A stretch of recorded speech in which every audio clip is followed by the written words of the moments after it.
வணக்கம், நான் தான் உங்கள் chef Deena. Welcome back to chef Deena's kitchen. இன்றைக்கி நம்ம சேனலில் ஒரு இன்ஸ்டன்ட்டாக ஒரு சூப்பரான தோசை எப்படி பண்ணுறது பார்க்க போகிறோம்.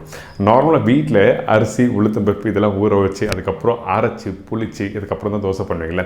ஸோ இந்த மாதிரி ப்ராசஸ்லாம் எதுவுமே இல்லாமல் நம்ம இன்ஸ்டண்ட்டாக ஒரு சூப்பரான தோசை பண்ண போகிறோம். அந்த தோசை இன்ஸ்டண்ட்டாக பண்ணுறது நல்லா இன்ட்ரெஸ்டிங்காக குழந்தைங்களுக்கு பிடிச்ச மாதிரி எப்படி பண்ணுறது பார்க்க பார்த்தீங்கன்னா பழம் தோசை பண்ண போகிறோம். அதாவது வாழைப்பழம் அதுக்கப்புறம் கோதுமை கொஞ்சம் நட்ஸ்லாம் போட்டு நல்ல ஒரு ஹெல்த்தியான ஸ்டைலில் எப்படி பண்ணுறது சொல்லி கொடுத்துருக்கேன். கண்டிப்பாக ட்ரை பண்ணி பாருங்கள். அது மட்டும் இல்லை, இந்த ப்ரிப்பரேஷன் நீங்கள் முடித்த பிறகு கொஞ்சம் லைட்டாக தேனில் சுக்கு அதுக்கப்புறம் லெமன் போட்டிருப்போம். அந்த லெமன் நீங்கள் ஜஸ்ட் லைட்டாக அப்படி போடும்போது அந்த தேனில் டிப் பண்ணி நீங்கள் சாப்பிட்டீங்கன்னா ஒரு அருமையான டேஸ்ட் இருக்கும். நான் அந்த டேஸ்ட் எப்படி இருக்குன்னு சொல்கிறேன். நான் ஏன்னா சாப்பிடும்போது ஃபீல் பண்ண ஒரு விஷயத்தை உங்கள் கூட ஷேர் பண்ணுறோம். அந்த தேனில் டிப் பண்ணுறோம் பார்த்தீங்களா, சாப்பிடும்போது அந்த புளிப்புத்தன்மை அப்படியே ஷார்ப்பாக இருக்கும். அதுக்கப்புறம் ஸ்வீட்டு, அதுக்கப்புறம் அந்த சுக்கோட அந்த டேஸ்ட் தெரியும். அந்தளவுக்கு ஒரு பிரமாதமான ஒரு ப்ரிப்பரேஷன். கண்டிப்பாக வீட்டில் ட்ரை பண்ணி பாருங்கள். இப்போது இந்த ப்ரிப்பரேஷன் தேவையான பொருட்கள் பார்த்தலாமா? இந்த ப்ரிப்பரேஷன் தேவையான பொருட்கள்: கோதுமை 1 கப்பு அதாவது 200 கிராம், வாழைப்பழம் 5 நம்பர், தேன் 5 டேபிள் ஸ்பூன், எலுமிச்சைப்பழம் சாறு ஃபியூ ட்ராப்ஸ், பேக்கிங் சோடா சிறிதளவு, நெய் 2 டேபிள் ஸ்பூன், உப்பு சிறிதளவு, ட்ரை ஜிஞ்சர் பவுடர் 1/4 டீஸ்பூன், நாட்டு சர்க்கரை 5-6 table spoon, mix dry nuts 2 table spoon, ஏலக்காய் பவுடர் 1/4 டீஸ்பூன். இதாங்க இந்த ப்ரிப்பரேஷன் தேவையான பொருட்கள். ஃபஸ்ட்டு இந்த ப்ரிப்பரேஷனுக்கு நம்ம கட் பண்ணி வச்சுருக்க வாழைப்பழத்தை இந்த பவுலில் ஆட் பண்ணியிருக்கோம்.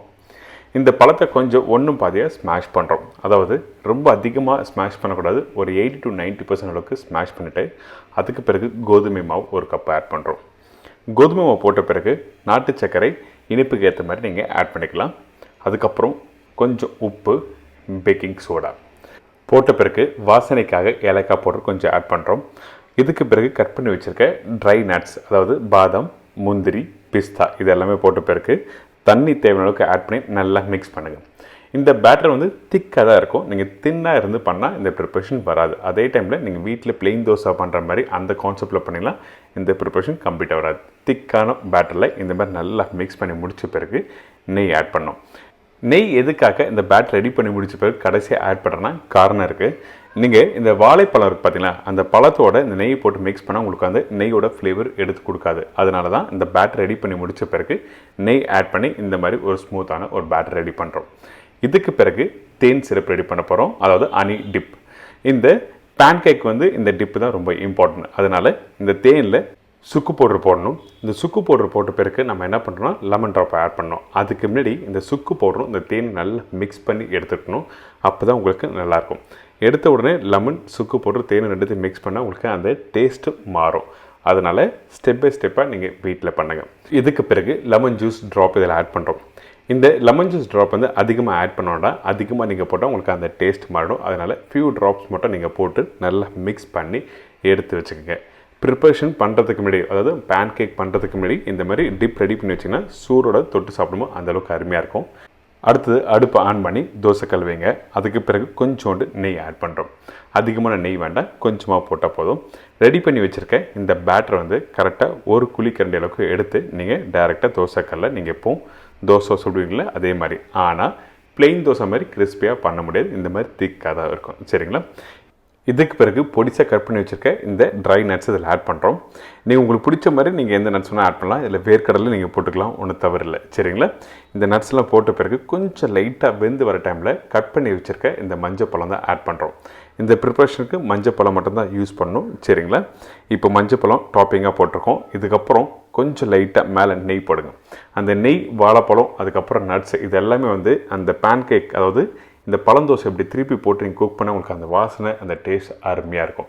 இப்போ திருப்பி போட்டு சைடெல்லாம் நல்லா ப்ரெஸ் பண்ணுங்கள். எதுக்காக சைடு ப்ரெஸ் பண்ண சொல்கிறேன்னா நடுப்பகுதியில் ஸ்டஃபிங் நிறையா இருக்கும். அதனால் சைடை கொஞ்சம் லைட்டாக ப்ரெஸ் பண்ணிங்கன்னா உங்களுக்கு வந்து வெந்து நல்லா வரும். இதுக்கு பிறகு ஒரு ஃபோர்க் எடுத்துக்கோங்க. அந்த ஃபோர்க்கில் சின்ன சின்னதாக அங்கங்கே ஓட்டை போடுங்க. எதுக்காக ஓட்டை போடுறோன்னா சீக்கிரமாக வெந்து வரும். அதே டைமில் ஒரு பகுதி சாஃப்டாகவும் ஒரு பகுதி கொஞ்சமாக கிறிஸ்பியாக இருக்கும். இந்த மாதிரி வெந்து வந்துன்னா நீங்கள் தொட்டு சாப்பிட்றதுக்கு அந்த தேனோட நல்லாயிருக்கும். அதனால தான் இந்த மாதிரி ஃபோர்க்கில் சின்னதாக ஓட்டை போட்டு திருப்பி டேர்ன் பண்ணால் உங்களுக்கு கலர்ஃபுல்லான அந்த நட்ஸ், அதுக்கப்புறம் அந்த ஃப்ரூட்ஸ் எல்லாமே கோல்டன் ப்ரௌனில் தெரியுது பார்த்தீங்களா? இந்த மாதிரி தான் நீங்கள் வீட்டில் பண்ணும்போது வரணும். கொஞ்சோண்டு நெய் திருப்பி கொஞ்சம் லைட்டாக அப்ளை பண்ணிவிட்டு 1 செகண்ட் கேப் விட்டு அடுப்பை ஆஃப் பண்ணிவிட்டு நம்ம ரெடி பண்ணி வச்சுருக்க அந்த தேன் சிறப்பை மேலே போட்டு சர்வ் பண்ணால் ஒரு அருமையான பழம் தோசை ரெடி.